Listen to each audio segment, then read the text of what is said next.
what do you think about all of that, Jacob? Here's the thing with the Batman. I actually think it's got caught up in the competing visions of what the DCU should be. So remember, the Batman was greenlit by Walter Hamada, who is James Gunn and Peter Safran's predecessor over the DC at the time DCEU. Walter Hamada wanted it to go back to sort of the way it was before Hack Snyder. He wanted it to go back where all the superheroes had like kind of their own individual movie universes, and then maybe do a Justice League movie later on to kind of redeem everybody. And so the Batman came out of that.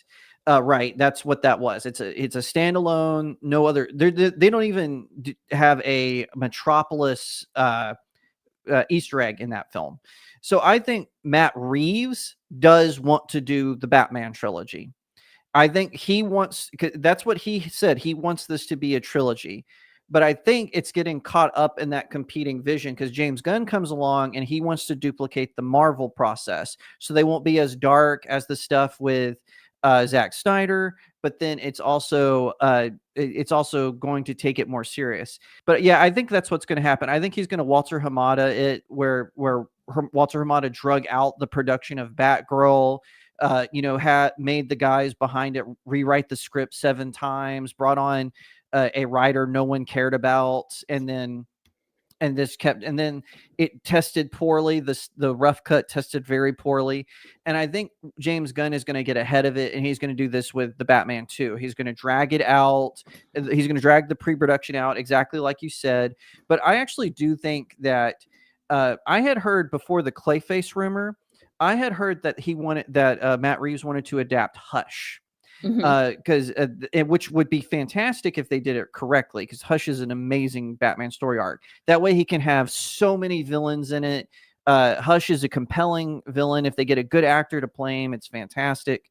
And then the third one, I think it was hinted that the third one was going to be the War of Jokes and Riddles, which was the last time Tom King wrote something decent. Because Tom King, for some reason, James Gunn loves Tom King, even though the fans hate him. But I think that's what's happened. The Batman is caught up in this competing vision of what the DC film universe was supposed to be. So Zack Snyder wanted it to be this whole universe. He had this whole plan, which was stupid because he's a hack. And then Walter Hamada comes along and he's like, hey, no, it's all spaghetti. That's a direct quote. He said, it's all spaghetti. We're going to go back to where everyone was just in their own individual universes. The Batman, the Joker, all this other stuff gets greenlit. And then James Gunn comes along and James Gunn's like, no, we're going to duplicate it from the Marvel formula. Thank you so much for watching this video. I hope that you'll give it a thumbs up, that you'll leave me a comment and tell me what you think, that you'll share it out with your friends, and of course, consider subscribing to StudioJake. I cover all kinds of nerd and pop culture topics, including film, television, anime, comic books, and so much more. I hope that you'll also head over to my main website, StudioJakeMedia.com, where I have even more news, views, and commentary. Also, if you'd like to support the channel, head over to my locals page. That's studiojakemedia.locals.com. It's the best way to support me. I'm trying to build a little community there. I have exclusive reviews and articles, so definitely head over there and check it out. And I'll see you next time, right here on Studio Jake.